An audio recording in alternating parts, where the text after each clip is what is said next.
The platform I was assigned was gimkit. Gimkit is an online learning platform that is centered around various different games. This allows for students to be actively engaged in their learning in fun and different ways than they may be used to.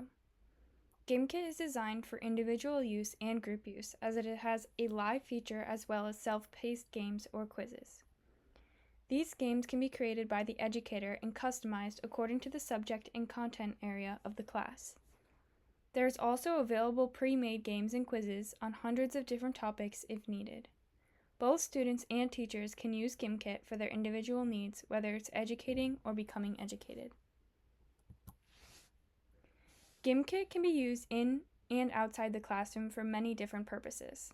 One example could be to use it as a review to prepare students for an upcoming test while doing a live game to engage the class.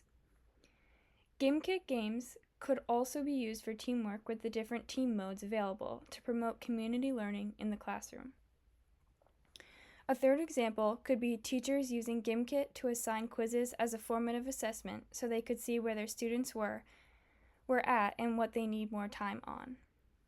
A fourth way gimkit could be helpful would be when assigning homework. This could make homework less dreadful, as it could be a self-paced game that was enjoyable and educational for the students to complete for credit as homework.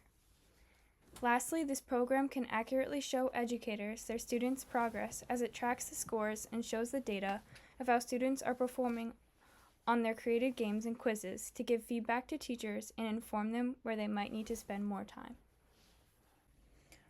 When you first get onto gimkit, you have to create an account and you can select either student or educator. The account I created was in educator mode to show all of its functions. When you're on the main page, it'll bring you to your kits.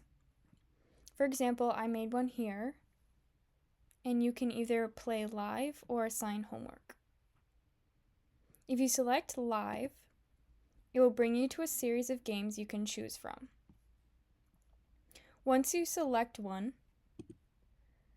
you will hit continue, and you will be brought to a page which allows you to select different settings for that game. For example, you can select how long you want your game to be and how many points your students will earn per questions that they get right. Once you've finished selecting your personalized settings, you're ready to begin, so select continue.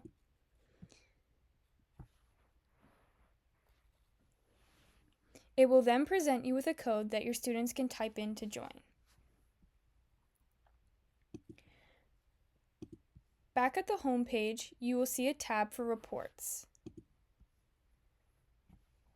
This is where all your students' data will come up to see how they performed on both the assignments and games. The third tab is the Assignments tab, which show you all your future and previous assignments with due dates. And the fourth tab is all your classes, so that you can control who joins your games and keep your things organized. There's also a Creative tab on the top right corner, which allows you to go through a series of tutorials if you wanted to create your own game and publish it to be used.